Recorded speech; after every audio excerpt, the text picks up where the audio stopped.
नमस्कार दोस्तों, आप सभी का स्वागत है हमारे YouTube चैनल शिक्षा सबको में। आप सभी को पता होगा कि मैं आपको NIOS बोर्ड की माध्यमिक कक्षा का विज्ञान विषय पढ़ा रही हूँ और जो मैं आज आपको चैप्टर पढ़ा रही हूँ उसका नाम है रासायनिक अभिक्रिया एवं रासायनिक समीकरण, जिसका पहला भाग मैं आपको पढ़ा चुकी हूँ, पहली वीडियो में बता चुकी हूँ। तो वीडियो को प्रारंभ करने से पहले मैं आप सभी के सामने फिर से एक बार अनुरोध करूंगी कि आप हमारे इन वीडियोज को, हमारे चैनल को ज़्यादा से ज़्यादा सब्सक्राइब कीजिए, शेयर कीजिए, उन विद्यार्थियों तक पहुंचाइए जो NIOS बोर्ड के माध्यम से शिक्षा ग्रहण कर रहे हैं या किसी अन्य हिंदी बोर्ड माध्यम से शिक्षा ग्रहण कर रहे हैं।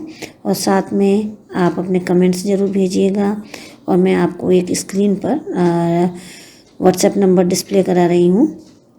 इस नंबर पर आप हमसे पर्सनली मैसेज के थ्रू कांटेक्ट कर सकते हैं, अपनी क्वेरीज पूछ सकते हैं चैप्टर से रिलेटेड या किसी टॉपिक से रिलेटेड।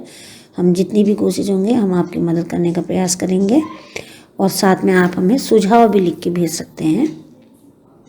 और हाँ, आप जब मेरी ये वीडियो प्रारंभ होती है तो आप एक नोटबुक और एक पेन लेके बैठें और जितने भी इम्पोर्टेंट टॉपिक्स मैं आपको बता रही हूँ उनको आप अपनी कॉपी में भी नोट करते हुए चलें, जिससे कि एग्ज़ाम टाइम में आप लोगों को बार बार वीडियो देखने की आवश्यकता ना पड़े। आप अपनी कॉपी के थ्रू, नोट्स के थ्रू अपनी स्टडी कर सकें।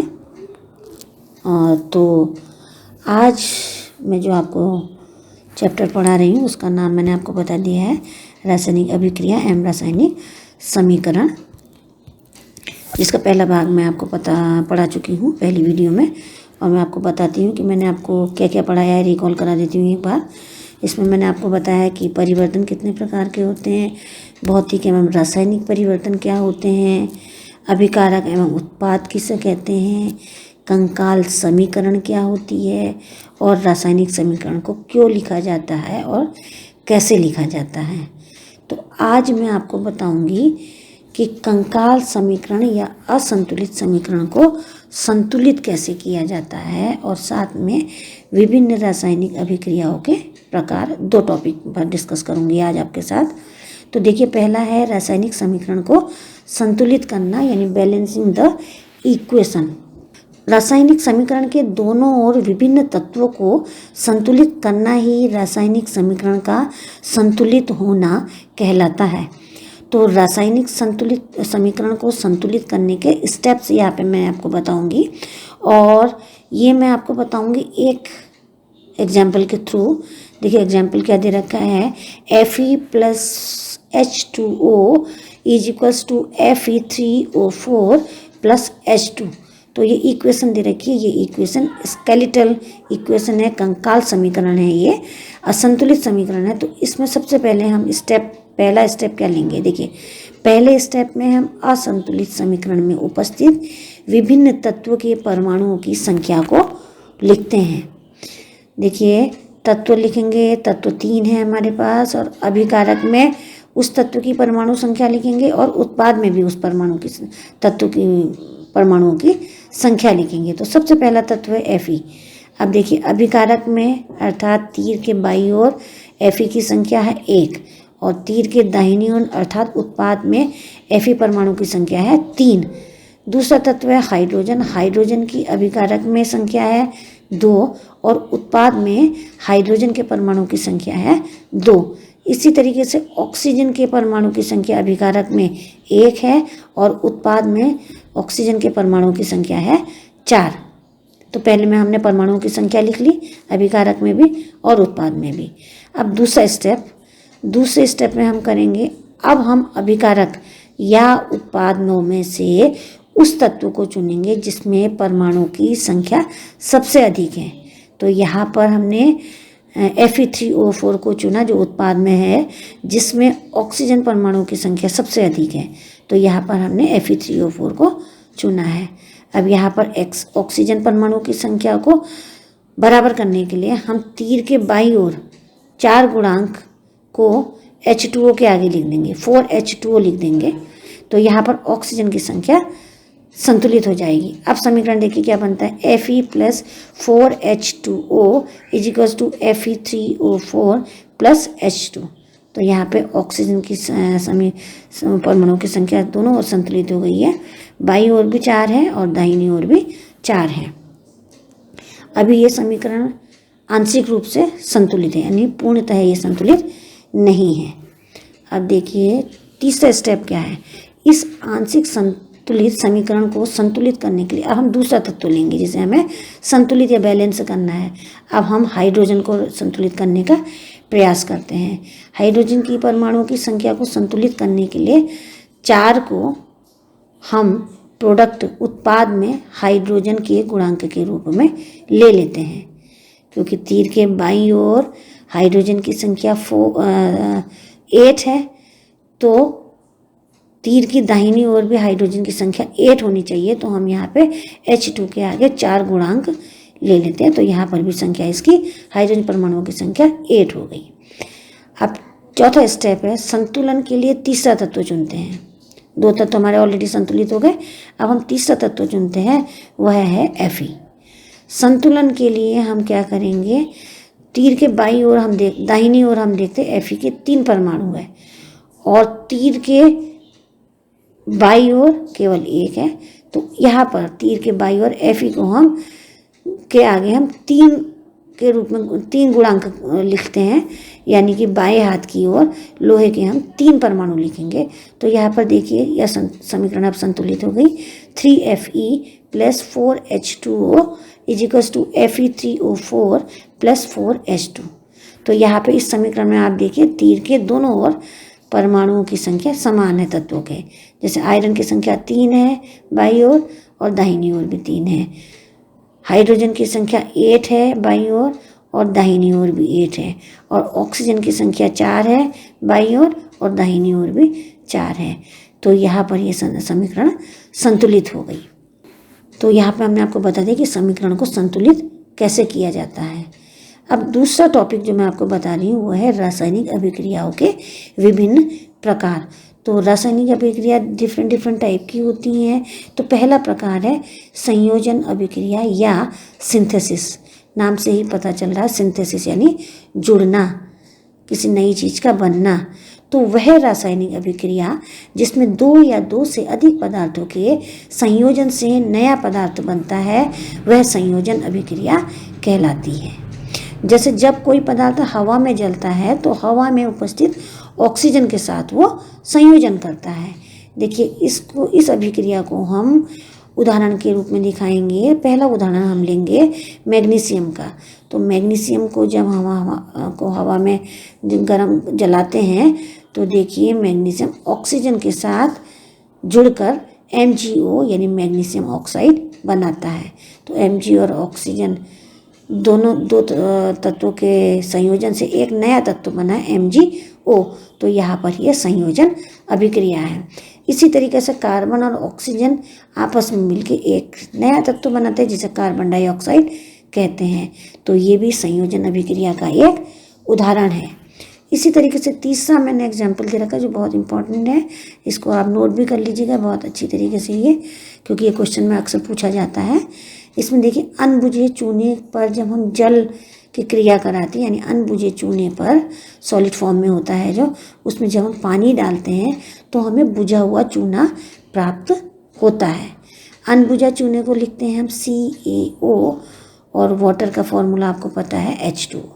तो इसके इन दोनों की परस्पर अभिक्रिया से हमको CaOH यानी बुझा हुआ चूना प्राप्त होता है और साथ में ऊष्मा निकलती है। तो यहाँ पर ये भी संयोजन अभिक्रिया का एक उदाहरण है।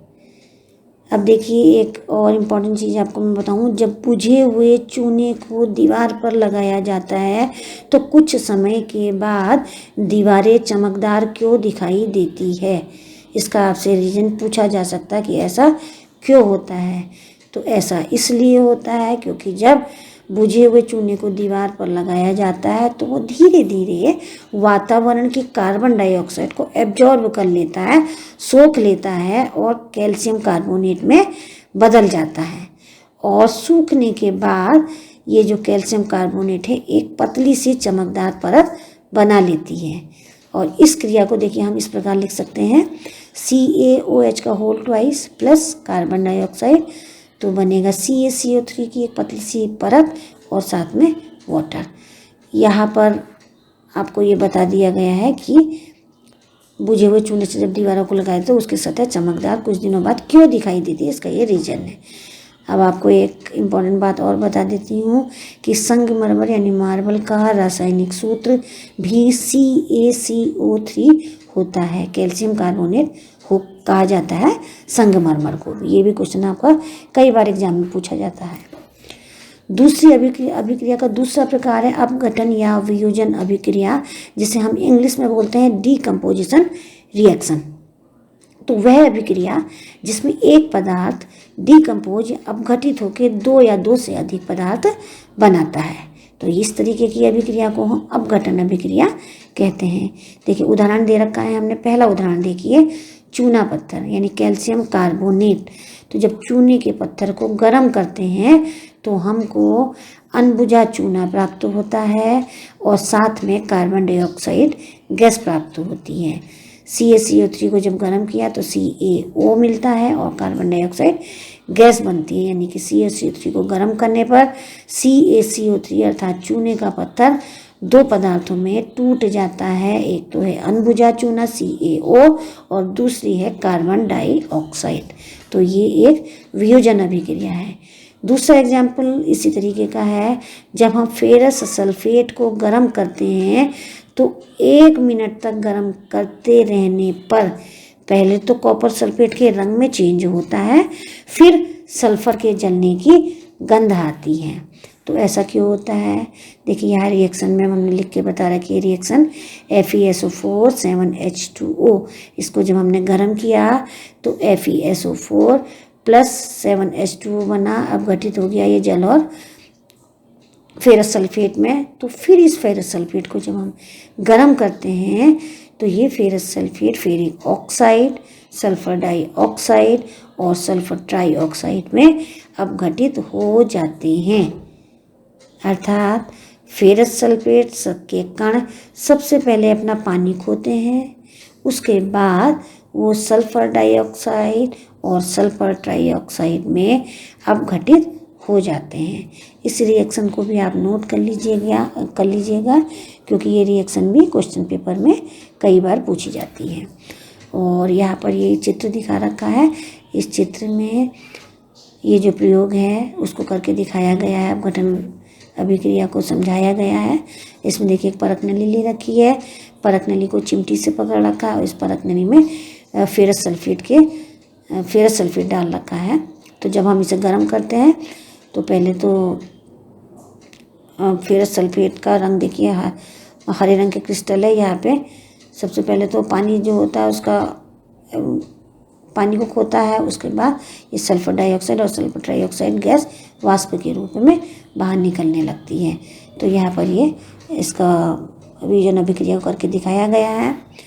तीसरा एग्जाम्पल है, जब लेड नाइट्रेट को गर्म किया जाता है तो lead nitrate lead oxide, nitrogen dioxide तथा ऑक्सीजन गैस में अपघटित होता है।